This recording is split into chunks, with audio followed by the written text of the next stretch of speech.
I have to live with purpose.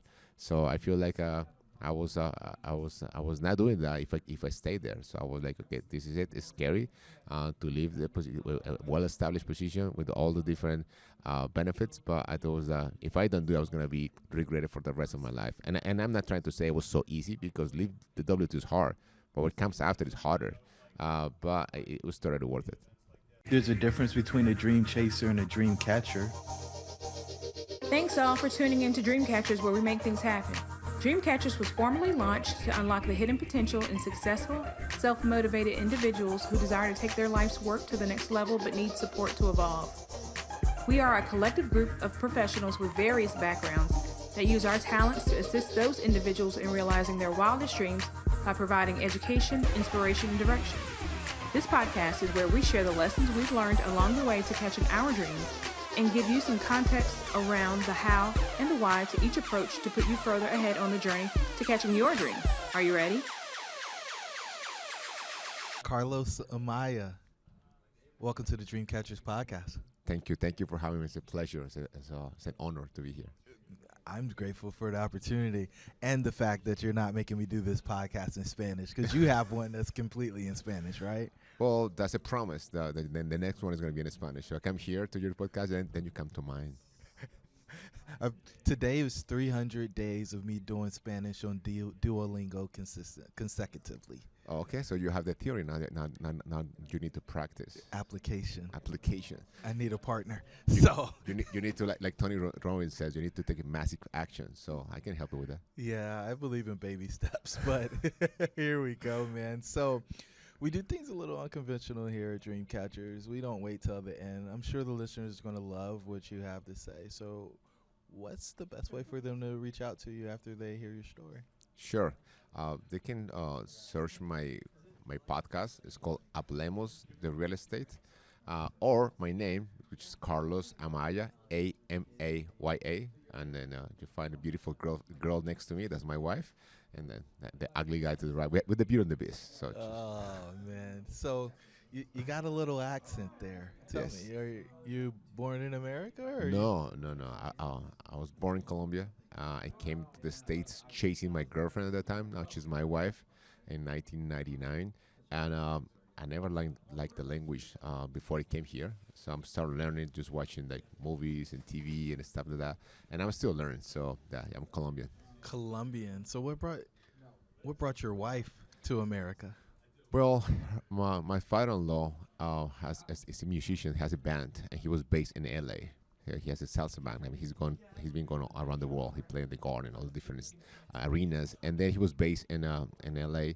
My mother-in-law got divorced because she remarried, and at that time was like a transition time for her. So my father-in-law told my girlfriend at that time, just come and stay with me, study some English, and then you go back to school, to college. But then she decided they wanted to stay here because the uncertainty to go back home. So not knowing what her mom plans want to be. Wow. And you're madly in love. You figure out you're going to be here. You're not leaving me behind.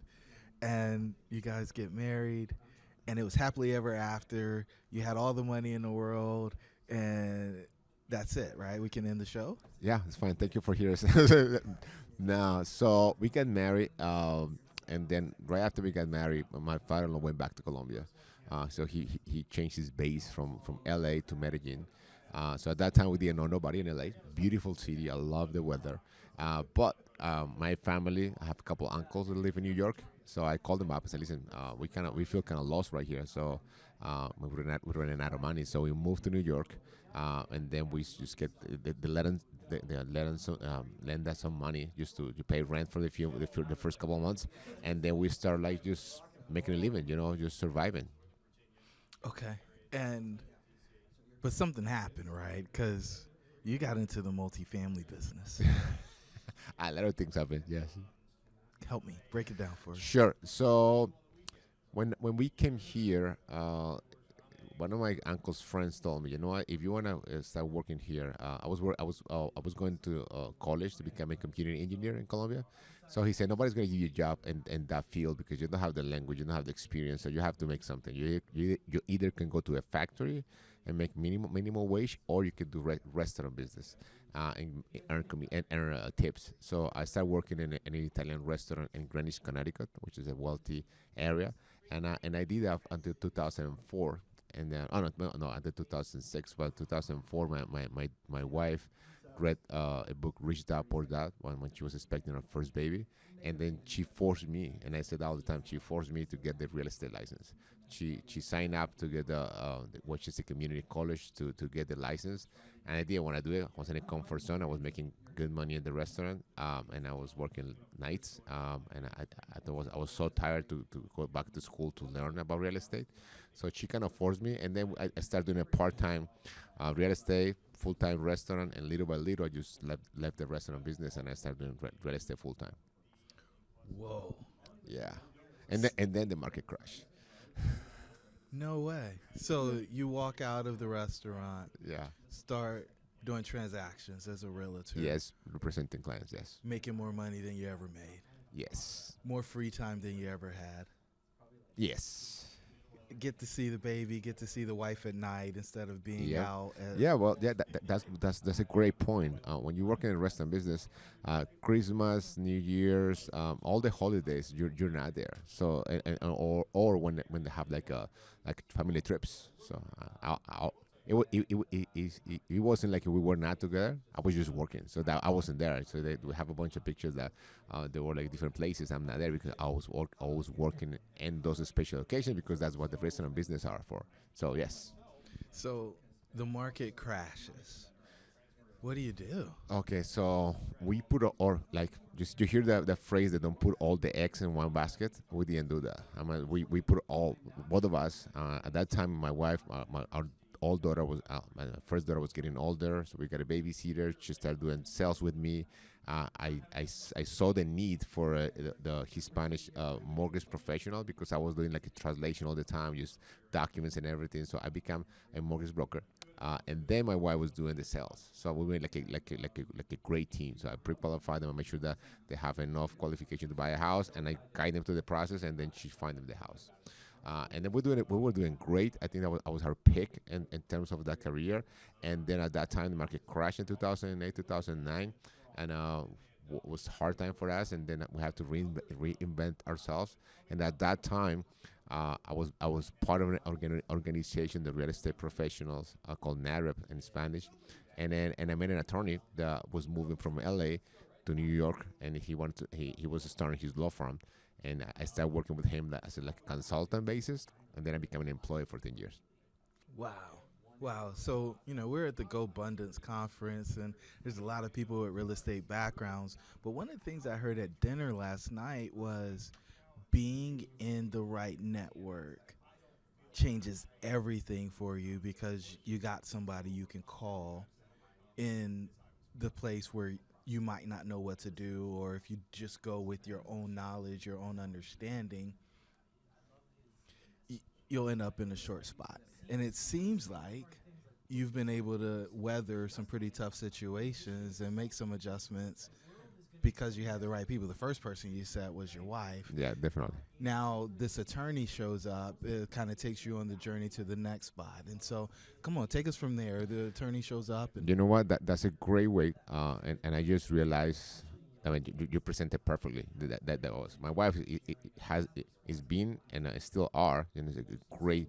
I don't know if you read the book, the Rocket Fuel. She's the visionary. I'm the integrator, and she still is right now. And but you have I don't know if you watch the Broadway show Hamilton. You have to be in the room when it happens. So that's key. So when I started working in the law firm, I started getting so much knowledge in terms of the industry from the bank side, from the legal side, and the opportunities. So that's why we figured out what kind of properties we're gonna buy, and how we can buy them. And it was a great way for us to be able to do what we do now, because we got the whole knowledge, and then we were in the room when it happens. Wow. So it looks like for somebody who was tired and didn't want to go to school, you got a bunch of education, man. Yeah, you know what? I didn't want to. I guess it was a mindset, because I mean English is not my first language obviously, and I didn't want to just start studying.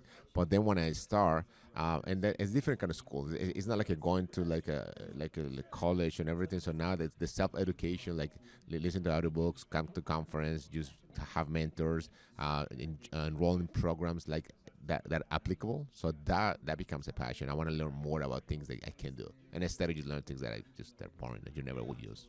Well, and it's for application, right? And Yeah. you see opportunity to actually earn on the backside of it, right? Yes. I think a lot of people just go learn things for the sake of learning them, Yeah. and they don't actually apply them to monetize them or actually to make the world a better place. And so you said you're an implementer. You want that practical. You don't want the theory. No. You want to go out and make something happen. You want to operate, right? Yeah, I want to see the end result. I want to see how things come to fruition, and then that's exactly what it is. So and I think that in this country, in this age, it's a great opportunity for doing that because things are moving so fast in terms of like technology and access to information before. And I think that the pandemic showed us. To all of that before, like people like we need to go to a conference, we need to be in personal events, and now I mean you have access to so much information, knowledge, and tools online. So that yes, it is an amazing time to be alive. Okay. And so we're at the law firm. You do that for a while. Yes. Is that it? We right off into the sunset? Worked there for No. 40 years and retire? No. So I was so I went to a dip when the market crashed. So that we start building the law firm. It have like 4 employees when I got it, and then when I left was like 120. We have like 10 different locations. I get into the radio. I was doing radio shows every weekend, Saturday and Sunday, to promote the law firm. So I became familiar and enjoying to be in front of the microphone, and that was a passion. That's what I have a podcast now. But everything was going well, and then in 2011, I started having a lot of headaches, and then I get tests, an MRI, and they found out I have a malformation, something called AVM, a lot of veins that were not supposed to be doing in my head, or they were sending the blood in a different direction, arteries too. So when you hear someone that having a stroke, that's what it is. You know, the veins, they pop, and that's why they have a stroke. But in 2012, I was diagnosed with cancer, Hodgkin's lymphoma. So I did the 12 cycles of chemotherapy. After my second treatment, I have a seizure. So things were really hard in terms of my health, and my daughters they were little. So it was a really terrified time with my wife, and I would cry a lot. I used to like commute for an hour to my job, and I never stopped working because I wanted to push forward. And I used to like drive half an hour crying, then just clean my tears and just drive back home like nothing happened. And after that, so I finished my treatment with cancer. So I having so much headaches still. So and then I ended up finding a doctor that took my case because a lot of doctors declined it because it's so risky. And I ended up going under like 12 brain surgeries. So they go through the leg all the way up. Just to put like onyx, which is like a glue to try to close all the veins and everything, and they did not work out. They ended up closing the whole artery with coil, like metal. So yes, it was a very, very terrifying time. But I knew the God was there. And he wanted to give me a second opportunity. So to God be the glory. And then that helped me like build strength. And then just the perseverance that I needed to move forward, and that everything's gonna be fine, and you have to keep pushing. So that's when I decided to leave the firm, even though I was making really good money. I think the values of the firm changed a little bit, or I changed in my perspective of life. I was like, okay, so I'm not supposed to be here to working 7 days a week, even though I was making great money. So it got to be a different way. So that's when I decided to start buying properties, just making enough income to cover whatever was my W-2, and that's where I decided to do what I'm doing right now. Just try to impact my community and try to bless other people the same way God been blessing me all the time. Wow. Absolutely amazing. So you're telling me that you built a real estate portfolio on the side of a job where you were working 7 days a week Yeah. while you were fighting cancer. Yes. Well, and my wife helped me, but yes, that's yes. Yeah, I mean, well, you guys are a team. It's very clear Yeah. that, there's the give and take. She's got the vision. You figure out how to get it done. Yeah, so it's be different stages. Like we were working at the same law firm because I brought I brought her in like my assistants. So in 2015, so when I finished all my cancer in 2012, I started getting surgeries in 2015 for my brain. And then at that time, she said, "You know what? I'm tired of this at the law firm. I'm tired of being here, trying to escape to see my daughters when they have a presentation at school and everything. So I don't want to do this anymore." And I was like, "What are you talking about? We're making good money. Why you want to leave?" She said, "No, let's. I wanna try to take back my time, my life, because I'm just working here so much, and then I barely see my daughters." So I said, "That's fine. So make a decision." I said, "Okay, how about if you get your license in New Jersey? That's the market that I am." And then we started investing. And then she was the pioneer because she went to a market where we didn't know as good as the one in New York. And that was a great blessing because that's where the numbers make a lot of sense and where most of the properties, small multifamilies are. So, Was a risk because we went from two incomes to one, but was a well-paid risk. well, and you guys have figured out how to make it work, Yes. right? As a team. As a team. And I don't think most people have partners, right? They're married, but they're not actually partners. You Yes. guys are partners in everything. So, all right. I know you remember this day. I call this the red pill moment. Well, this is going to be actually the moment where you feel like you have to exit. So, that last day, the straw that broke the camel's back where you said, "I'm out of here." What happened? The value of the company, the firm, was it was growing so apart to my value. So I feel like I wasn't true to myself. I feel that the whole purpose for me to be there in the beginning was to help my community impact it.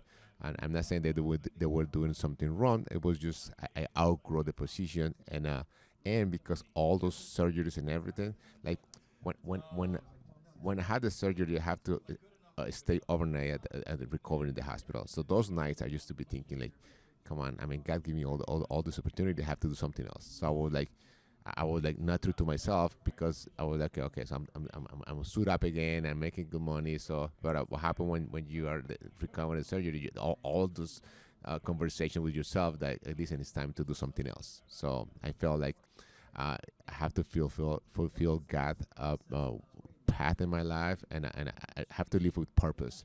So I feel like I was not doing that if I stayed there. So I was like, okay, this is it. It's scary to leave the a well-established position with all the different benefits. But I thought if I don't do it, I was gonna be regretted for the rest of my life. And I'm not trying to say it was so easy because leave the W2 is hard, but what comes after is harder. But it was totally worth it. A lot of people want to unlock their ultimate potential but lack the strategy, support, and stamina necessary to achieve their major goals.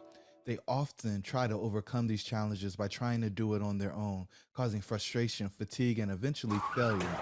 We have developed a model for a center life, aka the red pill, to help them bolster their beliefs, gain clarity on their path to success, and provide accountability as they take action on their goals.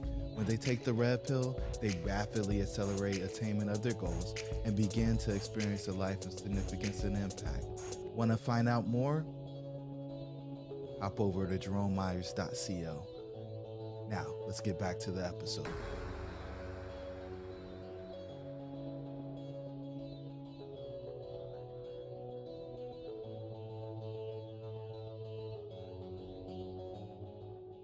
Absolutely, right? So let's talk about the upside of that decision to leave, because you guys are building a thing, right? You're laying in the bed, he said, I got more time. I got to make the most of it. Yes. I've seen death. I looked it in the face. It's not my time yet. I got work to do. Yes. I'm going to help my community. And so you start buying, building your portfolio. Yes. And then you start teaching other people. Yes. Tell me more. Yes. So I've been blessed to meet so many families. I met like more than 10,000 families in the last in the 10 years I was in the law firm. I met so many people, and I noticed a pattern, and the pattern is that a lot of kids have been raised by themselves because mom and pop working full time, part time. They're working all the time. So I was like, what's that happening? And sometimes as a committee, we don't make smart financial decisions because we don't have the culture, we don't have the knowledge, or we got advice for the wrong people.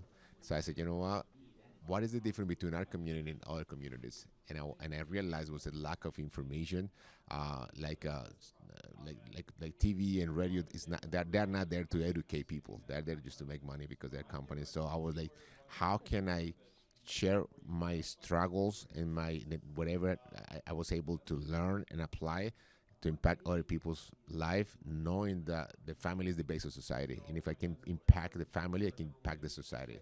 So I said, you know what, there's only one way, was just jump all in, and then I started the project that we're doing right now with the podcast, the mastermind, the mentorings, and just be an example. And just be able to show them that there is another way.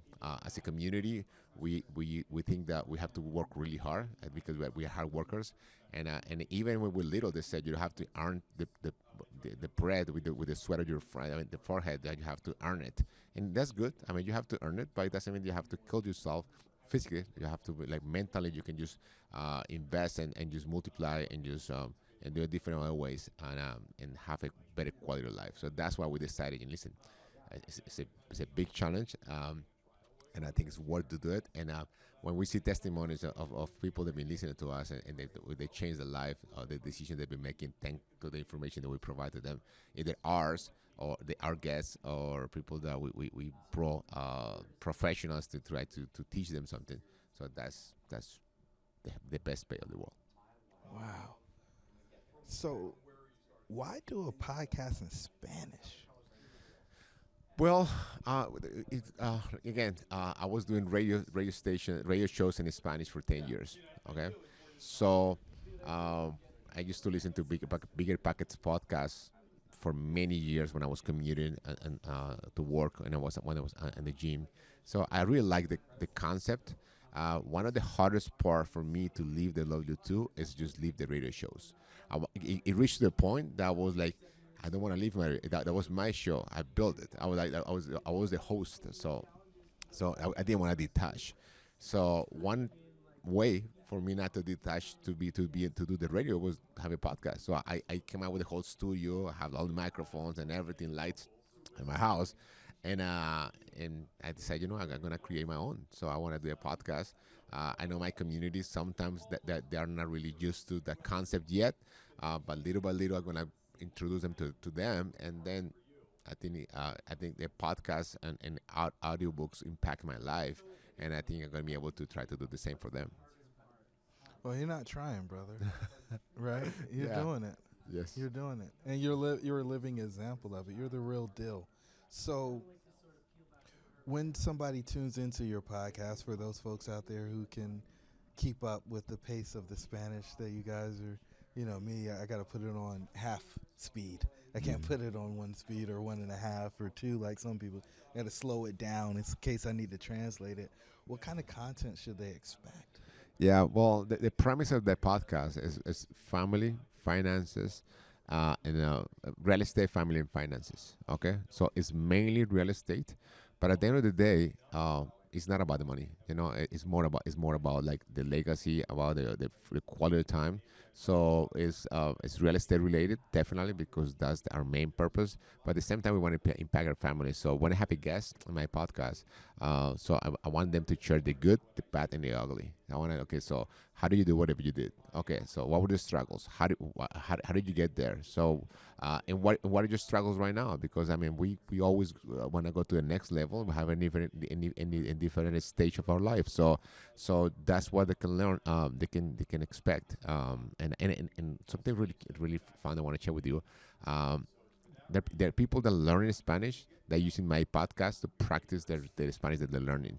And because I met people in different conference, and I get emails all the time like, listen, I've been listening to your podcast. Sometimes I don't get all of it, but it's training my ear, So yeah, so they can expect that, and my wife is my co-host.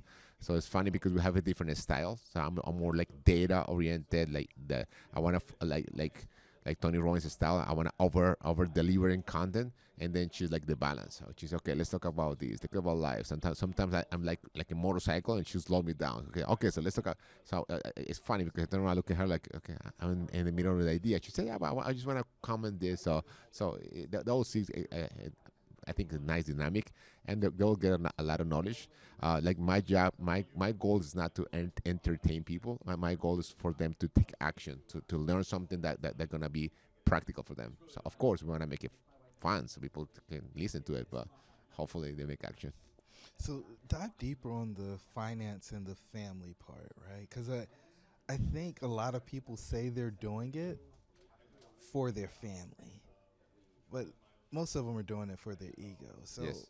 let's go down. What should we expect when we hear your podcast and we're talking finance and family? Yeah, that's true. That's true. Sometimes people's motivation is not what they said. But in terms of us, I think we try to do. We have to walk the talk. I think that's what they said. So we show ourselves vulnerable. We show ourselves that we don't know it all. Okay, and we want to make sure that other people feel identified with that story. But at the same time, we are not the only story. That's why we got guests. They have from different backgrounds, from different areas in the country. And for me, it's different countries. I got people from Venezuela, people from Mexico. They are in their country. People from Spain. So yeah, we try to be really honest with people with talent as it is for us, and at the same time with our guests. Wow. Okay. So you mentioned legacy a couple of times. Yeah. What's the legacy for Carlos? I think the legacy for me, when I went through the cancer and when I went to the cancer and the brain surgeries, one of my goals was like, if I die, my daughters can go back and listen to the radio shows, because I tried to save them.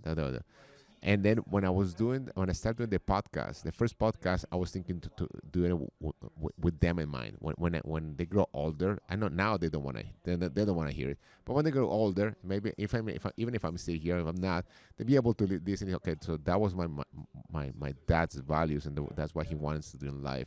And in terms of organization, I want to build an organization that can just pass them on to them if they want to take it. And if not, so they can just continue impacting people's life. Especially my community. So I wanna leave this world better than when it came. And I want to try to I think it was Dr. Wayne Dyer. They said, "Don't die with your music inside of you." So that's what it is. I don't want to die with the music inside of me. So I want to just try to give all the music out. And I say, listen. Can I do better? Of course, you always can do better. But listen, I think I did as good as I could, and as good as I was able to. And the people that will remember me as someone that impacted life in a positive way. So that's the legacy that I want to do. Outstanding. And I was gonna wrap up, but you said something, and I got to go dig on it now. Sure. Right. You're a cancer survivor. Yes. Multiple brain surgeries. 12 brain surgeries.